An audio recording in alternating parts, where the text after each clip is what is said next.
O garoto mais forte é traído pelo seu melhor aluno e reencarna em um mundo de fantasia como um garoto fraco, mas mantém seus antigos poderes e pode invocar criaturas de rank S. A história começa com um grupo de monstros atacando uma vila e o protagonista narrando a sua vida. Ele fala que desde criança sempre buscou poder, pois achava que ao se tornar o mais forte ninguém poderia tirar nada dele. Ele lança alguns bonecos de papel do seu dragão na direção dos monstros e o papel explode na cara deles no maior estilo Conan. Seu dragão devora o último dos monstros e na narração ele fala que conseguiu todo o poder que queria, se tornando o exorcista mais forte do mundo. No entanto, ele continua dizendo que certa noite deu ruim. Ele menciona que sua busca por mais poder acabou fazendo uma tal de corte mandar o aluno favorito dele atrás dele e esse aluno o deixou em apuros. Lançando uma magia de reencarnação em si mesmo antes de morrer, ele reencarna como um bebê, irmão de dois garotos talentosos no uso de magia, e seu pai, após fazer um teste para saber se ele tinha magia, descobre que não, ele não tem. O protagonista explica que nesse mundo ele se chama Seika e que tá tudo bem, pois mesmo não tendo magia, ele tem muito poder espiritual. Ele explica que nasceu em uma família importante de magos e ele é o terceiro filho do seu pai. A cena corta com ele usando folhas para fazer o que ele chama de Hitogata, mano, que é basicamente aqueles bonecozinhos de papel que ele usa para fazer invocação, esse tipo de coisa. Ele usa para fazer o que ele chama de Shikigami, que é basicamente uma invocação estilo a que o Megumi usa em Jujutsu. Os Shikigamis que ele faz são corvos que ele manda para fazerem o reconhecimento do mundo, mas voltam para protegê-lo quando seu irmão tenta bater nele por não ter magia. Ele continua crescendo e aprendendo mais sobre seu mundo, dizendo que esse é um mundo muito mais avançado e pacífico que seu mundo original. Uma escrava que trabalhava na mansão bate em sua porta e o entrega sua jaqueta que tinha sumido. Logo em seguida, o seu irmão folgado dá uma bronca nela por não estar trabalhando e começa a se gabar ao Seika de que teria aulas de magia e tinha potencial para entrar em uma escola de magia muito braba. Enquanto ele se gabava tentando diminuir o Seika, seu pai o chama para treinar. O Seika pede ao seu pai para levá-lo também e no campo de treinamento os seus dois irmãos mostram ao seu pai sua habilidade com magia e o seu irmão folgado, o Gray, o desafia para tentar também. Ele, mesmo sem magia, aceita e enquanto apontava sua varinha fala que não queria buscar poder nesse mundo, porém os fortes sempre explorariam os fracos, então ele queria mostrar a todos que não é fraco coisa nenhuma. Ele lança uma bola de fogo azul tão poderosa que destrói o alvo, que era uma pedra, e todos ficam impressionados com isso.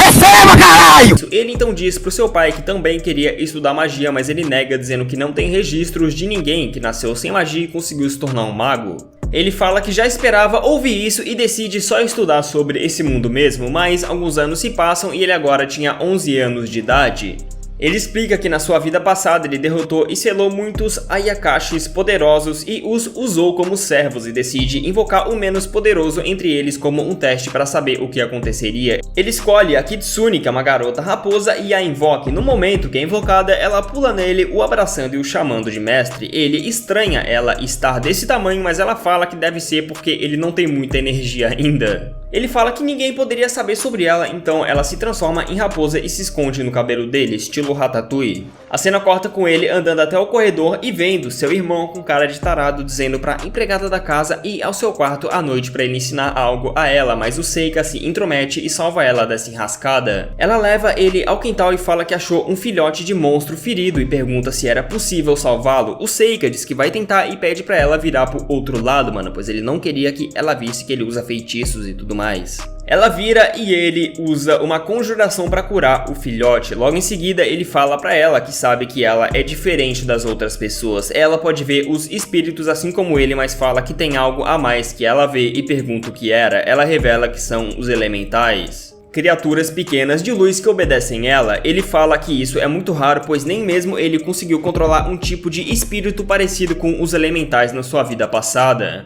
Ele pergunta a ela se ela queria aprender magia e ela responde que adoraria, mas não tinha poder mágico suficiente, mas ele fala que ela não precisa disso e invoca o mesmo espírito que ele nunca conseguiu controlar e pede para ela fazer ele desaparecer assim como fez com eles. Ela consegue após ordená-lo a desaparecer e o Seika diz que ela tem talento. O anime mostra diversas imagens dos dois treinando outras vezes e ele vê que o treinamento deu resultado quando uma salamandra gigante que fugiu da cidade grande foi parar bem na frente da mansão e a empregada, que se chama Effa, usou um poder de fogo para atacá-la. O Seika então atrai a salamandra para longe da Effa e todos veem pela janela enquanto o Seika pulava, mirava sua varinha contra a salamandra e bum, lança um feitiço que a derrota com um único golpe. Como ele sempre escondeu seus poderes para não chamar atenção, todos da casa ficam surpresos com o seu poder e o aplaudem, incluindo um de seus irmãos que é um cara de boa, ao contrário do outro que enche o saco dele e ainda se escondeu debaixo da mesa com medinho do monstro. Seu pai viu ele derrotando a salamandra e como recompensa deu a ele um banquete com direito a muita comida e olhares raivosos do seu irmão Gray. Seu pai diz a ele que se sentia na obrigação de recompensá-lo pelo esforço e ao ouvir isso o Seika faz um pedido. Ele pede ao seu pai que o deixasse entrar na academia de magia do reino. Seu pai aceita e seu irmão reclama ao ouvir isso. Ele faz mais um pedido ao seu pai, o de levar a Effa junto com ele como sua serviçal. Seu pai inicialmente nega, mas o Seika mostra a Effa lançando uma rajada de fogo gigante que é uma magia de nível médio e após ver isso, seu pai permite que leve ela junto, porém seu irmão reclama com seu pai dizendo que dois irmãos não podiam seguir o mesmo caminho. Essa era a tradição da família e seu pai fala que não vai quebrá-la e ele iria pro exército no lugar do Seika. Ele, ao ouvir isso, propõe um duelo ao Seika valendo a entrada na academia e o Seika aceita. À noite, seu irmão Luffy entra no seu quarto e fala que tá um pouco atrasado pra dizer isso, mas deseja feliz aniversário a ele e dá uma caneta de vidro a ele como presente. Após ele ir embora, ele começa a conversar com a Yuki, a sua invocação raposa, e pede pra ela se esconder pois sentiu algo. Logo, as janelas do seu quarto são quebradas e ao olhar por ela, ele vê seu outro irmão, o Gray, o chamando para um duelo. Ele aceita duelar com ele ali mesmo, mas seu irmão não estava com vontade de se segurar e começa usando uma magia de nível médio contra o Seika.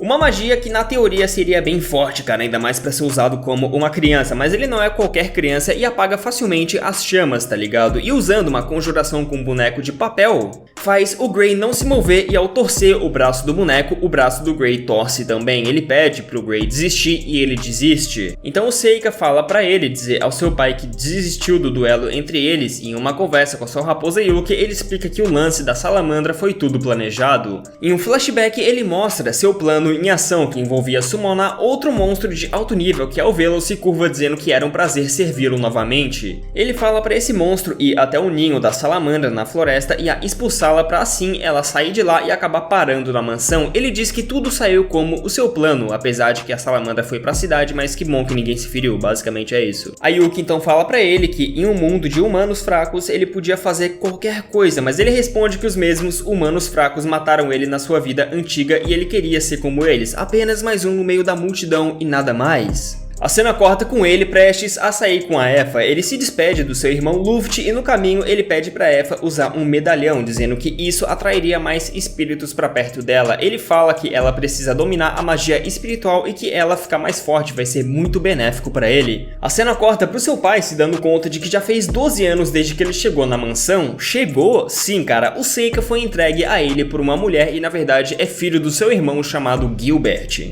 Ele fala que esse tal de Gilbert era um aventureiro que sumiu em terra demoníaca e se pergunta se o Seika era filho dele com um demônio, pois com 1 ano de idade ele já conseguia usar magia, mas ao realizar um teste mágico ele viu que ele não tinha poder mágico. E fala que sabe que o que o Seika usa não é magia e sim algo diferente. Ele fala que achou estranho, por exemplo, a bola de fogo dele ser azul e sabe que não é bem fogo e sim alguns minérios que ele junta pra causar o fogo, tipo isso, velho. Também fala que achou estranho o jeito que a salamandra morreu, pois parecia que ela tinha sido envenenada e diz que é muito perigoso o Seika ir pro exército, por isso o mandou pra academia de magia e mandou no exército o seu irmão Gray no lugar. Ele fala que o Seika pode se tornar tanto um herói que protege a humanidade quanto um rei demônio ou coisa parecida. A cena corta com ele e a Effa chegando na academia de magia. Ao lado tinha uma barraca com uma moça chamando os estudantes novos para fazerem um teste de aptidão de poder mágico colocando sua mão em uma bola de cristal. A Effa vai primeiro e a bola de cristal diz que ela tem os elementos fogo e vento. Já na vez do Seika, a bola de cristal não responde. A moça pensa que é um erro, mas ele responde que não, ele realmente não tem poder mágico. Todos começam a falar mal dele pelas costas, mas uma garota interrompe todos dizendo que faria o teste ali. Ela faz e a bola de cristal fica toda branca, mostrando que ela tem todos os 4 elementos: água, fogo, terra e vento. Também existem 2 outros elementos, que é sombra e mais alguma coisa que eu não lembro, mas isso fica por outra hora.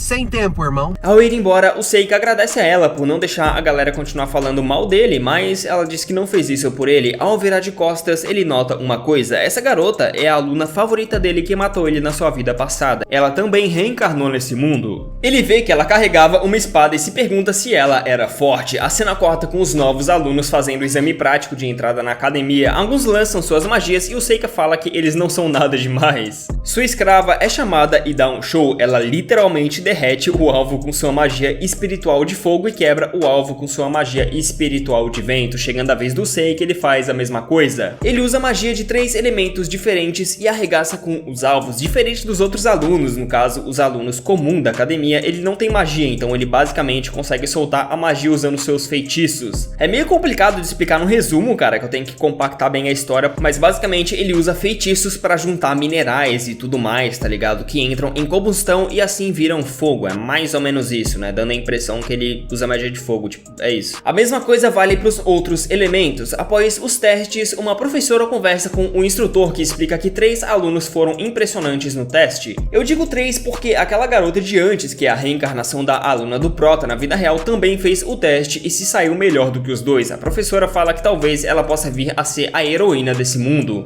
A explicação dela, da professora, é que pessoas com talento para serem heróis nascem na época em que o Rei Demônio tá prestes a voltar ou renascer, sei lá, alguma coisa assim. Após isso, os dois vão ver seus resultados na prova e o Seika descobre que ficou em terceiro, com a Efa em segundo e a garota que se chama Amiu em primeiro. Após isso, os dois são oficialmente aprovados na academia e são convidados para uma festa de boas-vindas. No caminho, a Efa vê um elemental das sombras e se aproximando, o Seika fala que ele tava lá porque tinha um portal bem ao lado. Olhando o portal, eles sentem algo ruim dele e o Seika fala para os dois irem embora e não mexerem nele por ser propriedade da escola, mas antes de sair, ele deixa um de seus Hitogata, que é aqueles negocinho de papel para ficar de olho no portal enquanto ele tava na festa. Lá, a Amiu faz um discurso dizendo que queria ficar mais forte para proteger seus amigos e blá blá blá, até que demônios invadem a festa. Alguns alunos tentam pará-los, mas suas magias não fazem efeito neles, e quando uma aluna estava prestes a morrer, a Amiu a salva cortando o demônio. Ela procede a atacá-lo com magia de vento, e pelo jeito lento deles atacarem, o Seika percebe que eles estavam procurando por algo e não focados na batalha, digamos assim.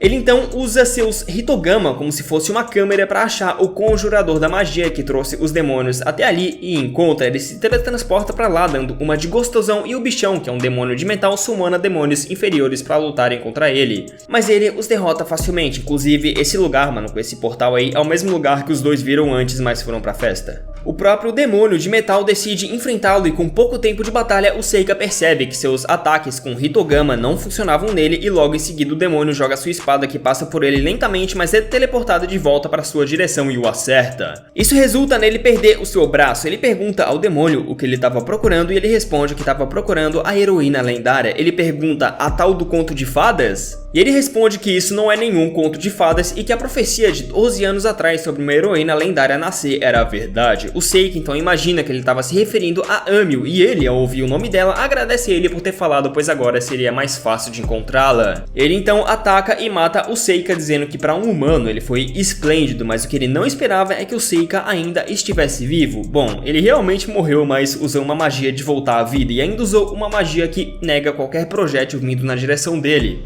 o que inutiliza a adaga que ele joga na direção dele. Após eles terem uma conversa sobre poder, o Seika pula no ar e lança uma magia de água gigantesca que inunda toda a região, porém o demônio escapa com uma magia de teletransporte, ou não. Ele aparece novamente tentando um ataque por cima, mas isso não dá nada certo e o Seika summona um de seus servos que eletrocuta a água e acaba com ele. Ou não de novo, porque ele atravessa o Seika com sua mão dizendo que ele foi ingênuo, mas será? O Seika se deixou ser atingido de propósito e após tocá-lo, ele o explode, se teletransportando para o seu Hitogatana estilo Minato, se teleportando para sua kunai. Para finalizar, ele summona um de seus servos, que é tipo um dragão poderoso, mas o Seika diz pra ele que ele não era um dragão e sim um Ryu. Esse Ryu come o demônio e fica de boa voando pelo ar, mas quando o Seika ia fazê-lo voltar pro outro plano, ele tenta fugir e após um perrengue danado, ele consegue finalmente mandá-lo de volta pra lá. Ele fala que se surpreendeu com um de seus servos sendo rebelde contra ele, mas que faz sentido pois seu corpo não está tão maduro como na vida anterior, apesar de ter um bom fluxo de poder espiritual. Ele volta pra festa e vê que a Amil derrotou todos os demônios sozinha. Ele em pensamento fala que ser o mais forte é um problema, pois no final os mais fortes sempre são traídos ou coisa do tipo. Então ele imagina que a forma mais inteligente de viver a vida é obedecer a ordem do mais forte e apenas ficar de boa. Por isso ele se tornaria amigo dela e faria dela a mais forte desse mundo. E se algum dia ela viesse a morrer, ele ficaria triste, mas não passaria disso, então ele acha que tá de boa, tá ligado? É um jeito bem limitado de pensar, né? Vamos combinar então. Será que ele vai continuar pensando assim por muito tempo? Se tu quiser saber, então comenta muito pra mim saber que você gostou e quer a parte 2 desse vídeo. Eu resumi apenas o começo do anime, cara, e ainda tem vários episódios que estão lançando, então basicamente tem muito chão pela frente pra cobrir. Se quiser a parte 2, já sabe, comenta muito e deixa teu like, tamo junto.